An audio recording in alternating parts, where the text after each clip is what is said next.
Veer Savarkar, the man who could have prevented partition, Uday Mahurkar और चिरायु पंडित। कभी सोचकर देखा है, अगर इंडिया और पाकिस्तान का बंटवारा ना हुआ होता तो क्या होता?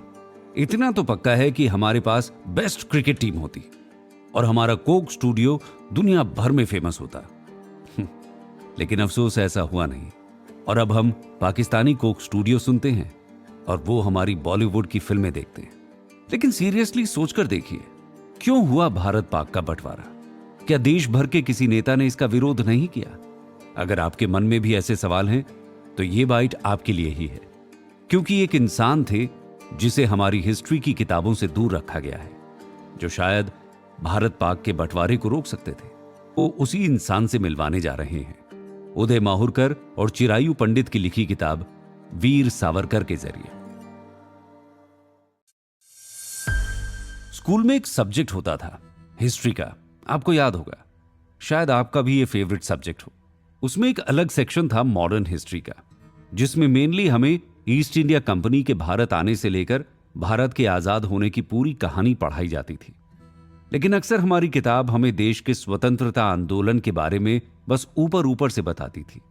नॉन कोऑपरेशन मूवमेंट हो, दांडी मार्च हो, 1857 का विद्रोह हो, हर सब्जेक्ट को बस छू कर निकल जाती थी ये किताबें। एक ऐसा टॉपिक जिसको हमारी किताबों ने छुआ तक नहीं था, वो था पार्टीशन। क्यों हुआ इंडिया और पाकिस्तान का पार्टीशन? और हमारे मन में रह जाती थी क्यूरियोसिटी। इतना ही पता था कि जिन्ना चाहते थे मुस्लिम राष्ट्र बने और गांधी जी ने उन्हें पाकिस्तान बनाने दिया। लेकिन इतिहास ना तो इतना सीधा होता है, ना ही इतना सिंपल। बंटवारे की नींव कैसे पड़ी?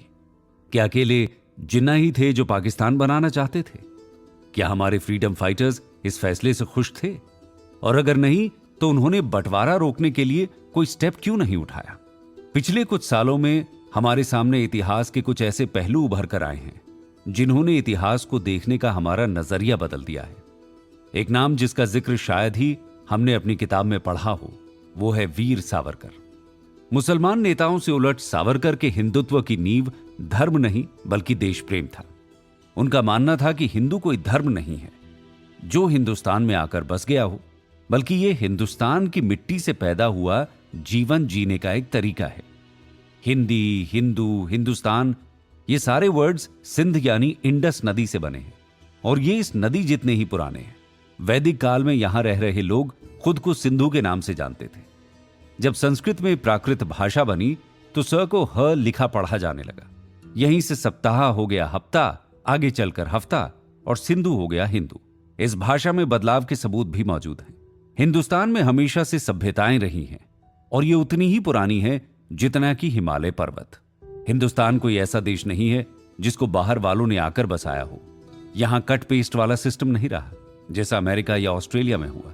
यहां के लोग यहीं पैदा हुए और सदियों से यहीं रह रहे हैं, और इसीलिए इस धरती पर रहने वाला हर शख्स हिंदू है और यह धरती हिंदुस्तान। सावरकर ने अपनी किताब हिंदुत्व में यह जोर देकर कहा है कि हिंदू धर्म नहीं है, सभ्यता है। हिंदू एक जीवन शैली है जहां एक जैसे तीज त्योहार मनाने वाले, एक इतिहास, एक जैसा शासन और एक जैसे रीति रिवाजों वाले सभी लोग हिंदू हैं। हिंदू जीवन शैली लोगों को जोड़ती है क्योंकि वो उन्हें बदलती नहीं बल्कि अपनाती है, और इसीलिए हिंदू सिर्फ धर्म से बहुत बढ़कर है। सावरकर हिंदुस्तानी मुस्लिम को भी हिंदू मानते थे क्योंकि उनके हिसाब से हिंदू एक धार्मिक नहीं बल्कि एक देश के नागरिक की पहचान थी। मुस्लिम और हिंदुओं के बीच के फर्क पर सवाल करने पर सावरकर कहते थे कि दुनिया भर में कोई ऐसी जगह नहीं है जहां के लोगों के बीच फर्क ना हो। भाषा, कल्चर, जाति, शरीर का रंग, कद काठी, हर एक मायने में लोगों में फर्क होते हैं। तो क्या वो एक देश की तरह नहीं रह सकते? अगर एक देश को बनाने का आधार कॉमन भाषा, कॉमन कल्चर और कॉमन जमीन ही है, तो वेस्टर्न देश तो देश ही नहीं रहेंगे। हिंदू तो कॉमन जमीन से उपजे हैं। एक भाषा, संस्कृत से ही सारी भाषाएं निकलती हैं और एक जैसे ही रीति रिवाज हैं। लेकिन सावरकर के हिंदुत्व की परिभाषा मुस्लिम नेताओं को पसंद नहीं आई, क्योंकि उनके नजरिए से इस्लाम ही एकमात्र सच्चा धर्म था और सभी मुस्लिमों को एक इस्लामिक देश की जरूरत थी। सावरकर हिंदू धर्म में मौजूद बुराइयों को अनदेखा करने वालों में से नहीं थे। उन्होंने अपनी किताब में हिंदू समाज में चल रही कुरीति पर भी बात की। उन्होंने स्पर्श बंदी यानी अनटचेबिलिटी, बेटी बंदी यानी दूसरी कास्ट में शादी न कराने, व्यवसाय बंदी यानी एक जाति के लिए एक ही तरह के व्यवसाय जैसी कुरीतियों पर सवाल किए थे। इसके अलावा रोटी बंदी यानी इंटरकास्ट डाइनिंग और शुद्धि बंदी यानी रिकन्वर्जन पर रोक के खिलाफ भी आवाज उठाई थी। हिंदू धर्म में उस वक्त समुद्र पार करना पाप माना जाता था। इसके खिलाफ भी सावरकर ने खुलकर अपने विचार रखे थे। सावरकर उन गिने चुने लोगों में से थे जो धर्म को प्रोटेक्ट नहीं प्रोजेक्ट करना चाहते थे। वो समय के साथ आगे बढ़ने में विश्वास रखते थे और हिंदू धर्म के विज्ञान को लेकर भी बहुत सारी जानकारी रखते थे। अफसोस कि उनकी विचारधारा को सिर्फ मुस्लिम विरोधी और कट्टर हिंदू समर्थन जैसे शब्दों से बांध दिया गया। सावरकर अपने समय से आगे के इंसान थे और उनकी सोच से यह साफ झलकता है। उन्हें गहराई से पढ़ना जरूरी है, क्योंकि वो उन स्वतंत्रता सेनानियों में से हैं जिन्हें इतिहास की किताबों ने न्याय नहीं दिया है। लेकिन अगर सावरकर के विचार इतने अच्छे थे और उनका व्यक्तित्व भी लोगों को अट्रैक्ट करता था, तो सावरकर या हिंदू महासभा देश के बंटवारे के खिलाफ कुछ बोल क्यों नहीं पाए? कहां रह गई थी कमी जिसने पाकिस्तान को अंजाम दिया? इस एपिसोड में हम इसी पर चर्चा करते हैं। बात है 1930s की, जब वीर सावरकर ने हिंदू महासभा में प्रेसिडेंट का पद संभाला। जहां अभी तक कुछ हजार लोग ही हिंदू महासभा से जुड़े थे, सावरकर के थॉट्स और उनकी पर्सनैलिटी के प्रभाव से यह संख्या लाखों तक पहुंच गई।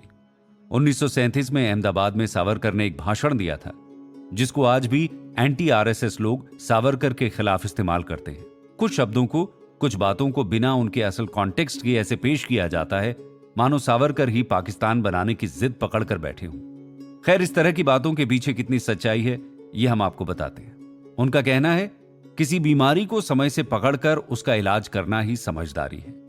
भारत में इस वक्त दो देश हैं, एक हिंदुस्तान और दूसरा मुसलमानों का देश।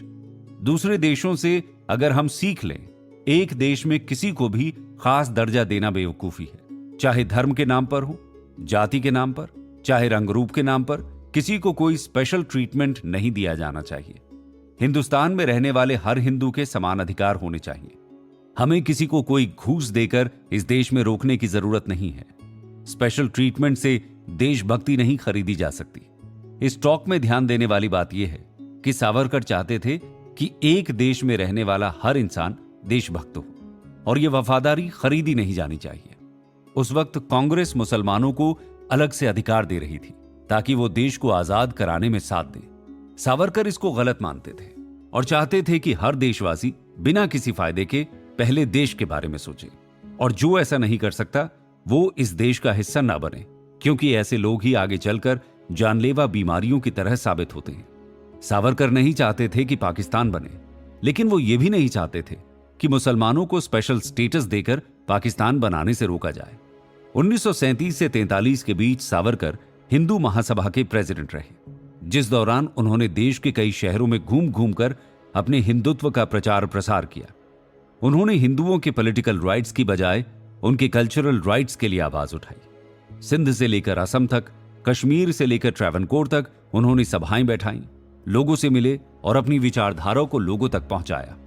सावरकर के हेटर्स अक्सर ये सवाल खड़ा करते हैं कि जब जिन्ना मुसलमानों के लिए अलग स्टेट मांग रहे थे, तो सावरकर भी तो हिंदू राष्ट्र की मांग कर रहे थे, तो दोनों में फर्क क्या है?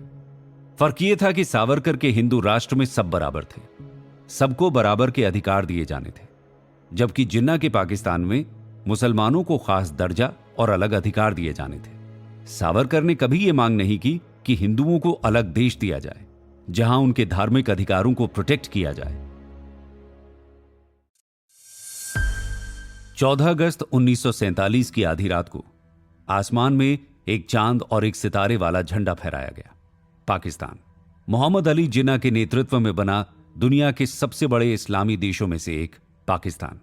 यह जीत थी अलीगढ़ आंदोलन और हिंदू मुस्लिम समाज के बीच मतभेद और अलगाव पैदा करने वाले राजनीतिक दलों की। सर सैयद अहमद खान द्वारा शुरू किया गया अलीगढ़ आंदोलन पाकिस्तान के फॉर्मेशन पर जाकर खत्म हुआ। दिलचस्प बात यह है कि मेजॉरिटी हिंदू कम्युनिटी ने उस टाइम एकता के प्रतीक के रूप में मोहम्मदन एंग्लो ओरिएंटल कॉलेज की स्थापना को सपोर्ट किया था। पाकिस्तान बनाने में सैयद अहमद खान का कितना बड़ा रोल है, इसका अंदाजा आप इस बात से ही लगा सकते हैं कि पाकिस्तान में उन्हें सम्मानित करने के लिए उनके नाम पर कई इंस्टीट्यूशंस और प्लेसेस के नाम रखे गए हैं। ठीक उसी तरह जैसे भारत में स्वतंत्रता सेनानियों के नाम पर एयरपोर्ट, स्टेडियम और सड़कें हैं। यानी भारत में अलगाव पैदा करने वाले इंसान को पाकिस्तान में स्वतंत्रता सेनानी का दर्जा मिला हुआ है। अब आप सोच रहे होंगे कि सावरकर के बारे में बात करने के बजाय हम पाकिस्तान पर बात क्यों कर रहे हैं। इसके पीछे बस एक ही कारण है। सावरकर की बायोग्राफी, उनकी लाइफ की कहानी तो आपने भी सुनी ही होगी। उनकी आइडियोलॉजी क्या थी, ब्रिटिश राज में उन्होंने आंदोलन में क्या भूमिका निभाई थी, इस सब पर बहुत बातें हो चुकी हैं। लेकिन बंटवारे के टाइम सावरकर क्या सोचते थे और क्या सावरकर फ्रंटलाइन में होते तो बंटवारे को रोक सकते थे। 1887 और 1888 में सैयद अहमद खान के स्पीचेस और उनके लिखे आर्टिकल से उनके माइंडसेट और इंटेंशन दोनों ही साफ दिखते हैं। उन्होंने ब्रिटिश सरकार के सामने कांग्रेस की मांगों का विरोध ही किया था, क्योंकि उन्हें डर था कि मेजॉरिटी में मौजूद हिंदू सबसे प्रभावशाली हो जाएंगे। आयरनी यह है कि मुस्लिम नेताओं ने न तो इस टॉपिक पर टिप्पणी की कि मिडीवल टाइम में मुगल शासन के दौरान हिंदू मुस्लिम संबंध कैसे थे, न ही इस बात को कंसिडर किया कि हैदराबाद जैसे प्रांतों में हिंदुओं के साथ कैसा व्यवहार होता था। हम मुगल शासक अकबर के हिंदुओं के प्रति अच्छे व्यवहार की तो बात करते हैं, लेकिन टीपू सुल्तान जैसे कुछ मुस्लिम शासकों द्वारा हिंदुओं पर किए गए अत्याचारों को पूरी तरह इग्नोर कर देते हैं। सैयद अहमद खान अपनी रणनीति में इस बात का सहारा लेते थे कि भारत एक राष्ट्र नहीं है, बल्कि बहुत से अलग अलग स्टेट्स और प्रांतों में बटा हुआ है। उन्होंने जाति, भाषा और भूगोल में उनके अंतर पर जोर देते हुए हिंदुओं और मुसलमानों को अलग अलग नेशनैलिटी की तरह ही प्रेजेंट किया। यही नहीं, एक तर्क यह भी था कि अंग्रेजों ने भारत को मुगल शासकों से लिया था, इसलिए आजादी देने के बाद भी देश को मुसलमानों के हाथों में ही छोड़कर जाना चाहिए। हमारे इतिहासकारों की तरह ही वो ये बात भूल गए थे कि अंग्रेजों ने देश को मुगलों से नहीं बल्कि मराठाओं से छीना था। जब ईस्ट इंडिया कंपनी भारत आई थी तब देश का अधिकांश हिस्सा मराठाओं के पास था। सैयद अहमद ने न केवल मोहम्मदन एंग्लो ओरिएंटल यानी MAO की नींव रखी, बल्कि कॉलेज ने ब्रिटिश शासन को प्राथमिकता देते हुए एक लॉन्ग टर्म एंग्लो मुस्लिम गठबंधन को भी बढ़ावा दिया। उन्होंने क्रिश्चियंस को पीपल ऑफ द बुक यानी किताब वाले लोग कहकर संबोधित किया और यह कहा कि ईसाई और मुसलमान दोनों ही अपनी अपनी किताबों बाइबल और कुरान में विश्वास रखते हैं, इसलिए वो दोस्त हो सकते हैं। 20th सेंचुरी की शुरुआत में धार्मिक समुदायों, खासकर मुसलमानों के बीच अविश्वास और विभाजन की भावना बढ़ने लगी और इसका अंजाम कुछ ऐसा हुआ कि भारत की राजनीति हमेशा के लिए बदल गई। अगर मुसलमानों को बराबरी के अधिकार न दिए जा रहे होते या उनके हक को मारा जा रहा होता तो शायद एक अलग देश की मांग करना गलत ना होता। लेकिन असल हालात तो कुछ और ही कहते हैं। देश के हालात बिगड़ते जा रहे थे। कांग्रेस और ब्रिटिश सरकार के बीच तनाव बढ़ता जा रहा था। मुसलमानों के अंदर बढ़ते ब्रिटिश सपोर्ट से डरकर कांग्रेस ने मुस्लिम नेताओं के आगे घुटने टेक दिए और इस तरह साइन हुआ 1916 का लखनऊ पैक्ट। कांग्रेस को डर था कि हिंदू और मुस्लिम समुदाय में एकता न होने से स्वराज का सपना साकार नहीं हो पाएगा। ऐसे में अंग्रेजों के खिलाफ एकता का एक ही रास्ता था, मुसलमानों की खुशामद करना। वही हुआ। हिंदू मेजॉरिटी वाले निर्वाचन क्षेत्र में मुसलमान नेताओं को ज्यादा रिप्रेजेंटेशन दिया गया, जबकि मुस्लिम मेजॉरिटी वाले निर्वाचन क्षेत्र में हिंदुओं को कोई स्पेशल ट्रीटमेंट नहीं दिया जा रहा था। कांग्रेस का नेतृत्व कर रहे लोकमान्य तिलक ने उस वक्त के हिंदू महासभा के लीडर मदन मोहन मालवीय और BS मुंजे के अगेंस्ट जवाब देते हुए कहा था कि लखनऊ पैक्ट बस 10 साल के लिए ही है और आगे जाकर इसे हटाया जा सकता है। इससे एक बात तो साफ है कि कांग्रेस ने उस वक्त यह सोचा भी नहीं था कि मुसलमानों के लिए इस तरह की रियायत देकर वो फ्यूचर में बंटवारे की नींव डाल रहे थे। जाहिर सी बात है, हिंदू महासभा इस डिसीजन से खुश नहीं थी और उन्होंने अपना विरोध भी जताया। क्या उन्हें अंदाजा था कि इस एक फैसले के कितने गंभीर अंजाम हो सकते हैं? शायद नहीं, लेकिन उन्होंने यह जरूर भांप लिया था कि मुस्लिम कम्युनिटी विशेष अधिकार मिलने के बाद वहीं नहीं रुकेगी और जिसका डर था वही हुआ। मुस्लिम नेताओं ने कांग्रेस को ज्वाइन किया और धीरे धीरे उन्हें एक तरह का वीटो पावर मिल गया। आगे चलकर इसी वीटो पावर की हेल्प से मुस्लिम समाज ने गौ हत्या पर बैन का विरोध किया और वंदे मातरम के नारे लगाने से भी इनकार कर दिया। पैक्ट साइन होते टाइम तिलक का कहना था कि यह सरेंडर नहीं, साझेदारी है। हम अभी एक 3 तरफा लड़ाई से बचने के लिए मुसलमानों से हाथ मिला रहे हैं। लेकिन सैयद अहमद खान ने कुछ और ही प्लान किया था। हिंदू मुस्लिम एकता के काल्पनिक विचारों को बढ़ावा देने के लिए गांधी जी ने 1919 में खिलाफत आंदोलन की शुरुआत की। आपने इसके बारे में शायद स्कूल की किताबों में पढ़ा होगा। इसमें आपने यह भी पढ़ा होगा कि महात्मा गांधी ने यह आंदोलन ब्रिटिश सरकार के खिलाफत करने के लिए शुरू किया था, लेकिन असल में इसके पीछे का मकसद कुछ और ही था। दरअसल उस टाइम टर्की के सुल्तान को बहुत से इंडियन मुस्लिम खलीफा मानते थे। खिलाफत आंदोलन का इस्तेमाल करके टर्की के सुल्तान को री एस्टैब्लिश करके गांधी पैन इस्लामिक सपोर्ट जीतना चाहते थे। मुस्लिम आंदोलन की बागडोर थी भाई मौलाना मोहम्मद अली और मौलाना शौकत अली के हाथ में, और भारत से उनका सपोर्ट कर रहे थे भारतीय उलेमा और बाकी नेता जैसे मौलाना अबुल कलाम आजाद और मौलाना हजरत मोहानी। गांधी जी ने इस आंदोलन में हिंदू यानी कांग्रेस समर्थन की घोषणा की और उसका ही रूप था खिलाफत मूवमेंट। लेकिन इस तरह का कोई सपोर्ट मुस्लिमों की तरफ से हिंदुओं के लिए नहीं दिखा। कांग्रेस के कुछ नेताओं ने गांधी जी को सलाह भी दी कि खिलाफत आंदोलन में सपोर्ट के बदले गौ हत्या पर बैन की मांग करें, मगर गांधी जी ने कहा कि दोस्ती में शर्त नहीं रखी जा सकती। यह हिंदू मुस्लिम दोस्ती कितनी एक तरफा थी, इससे महात्मा गांधी जानकर भी अनजान बने रहे। इसका ही नतीजा हुआ हिंदू मुस्लिम दंगे और आगे चलकर पाकिस्तान की मांग। मगर क्यों मजबूर हुए कांग्रेस के बड़े बड़े नेता इस बंटवारे को स्वीकार करने के लिए? क्या कांग्रेस में कोई इंसान ऐसा नहीं था जो देश के टुकड़े होने से रोकना चाहता हो? अब उस सवाल पर आते हैं जिसका इंतजार हम इतनी देर से कर रहे थे। क्या सावरकर भारत पाकिस्तान के बंटवारे को रोक सकते थे? अगर उनकी विचारधारा ज्यादा लोगों तक पहुंची होती, अगर उन्हें सही पॉलिटिकल पावर दी गई होती, अगर उन्हें पैन इंडियन लीडर के रूप में पहचान मिली होती, तो शायद हां। अगर सावरकर के हाथ में उतनी पॉपुलैरिटी होती जितनी महात्मा गांधी के पास थी, तो आज शायद हम एक अखंड हिंदुस्तान में बैठे होते, क्योंकि उन्होंने शुरू से ही मुसलमानों के मन में यह भ्रम आने ही नहीं दिया होता कि उनके साथ के लिए उन्हें विशेष अधिकार दिए जाएंगे। शायद बराबरी के अधिकार देने से हिंदुओं और मुसलमानों के बीच ज्यादा एकता होती। पॉलिटिकल पावर में आते ही सावरकर ने न सिर्फ देश बल्कि विदेश में भी नाम कमाना शुरू कर दिया था। 1941 में वर्ल्ड वॉर II के दौरान सावरकर ने अमेरिकी राष्ट्रपति रूजवेल्ट से यह सवाल भी किया था कि क्या विंस्टन चर्चिल इंडिया को पॉलिटिकल आजादी देंगे, लेकिन शिमला समझौते जैसे कई कदमों ने उनकी सभी कोशिशों को नाकाम कर दिया। यह कहना गलत नहीं होगा कि सावरकर जितनी तेजी से ऊपर उठ रहे थे, वो देश को एक यूनाइटेड कंट्री बनाने में सफल होते, लेकिन पाकिस्तान और हिंदुस्तान की लकीरों को खींचने के लिए 1947 तक रुका नहीं गया था। लेकिन आप सोचेंगे, इन सब बातों का अब क्या मतलब है? अब तो देश बढ़ चुका है, पाकिस्तान बन चुका है। इन बातों का अब सबसे ज्यादा मतलब है, क्योंकि हमारे आसपास एक नहीं हजारों पाकिस्तान बनाने की डिमांड रोज रोज उठ रही है। ऐसी परिस्थितियों में देश को कैसे बचाना है? सावरकर की राह अपनाकर बराबरी में विश्वास रखना जरूरी है।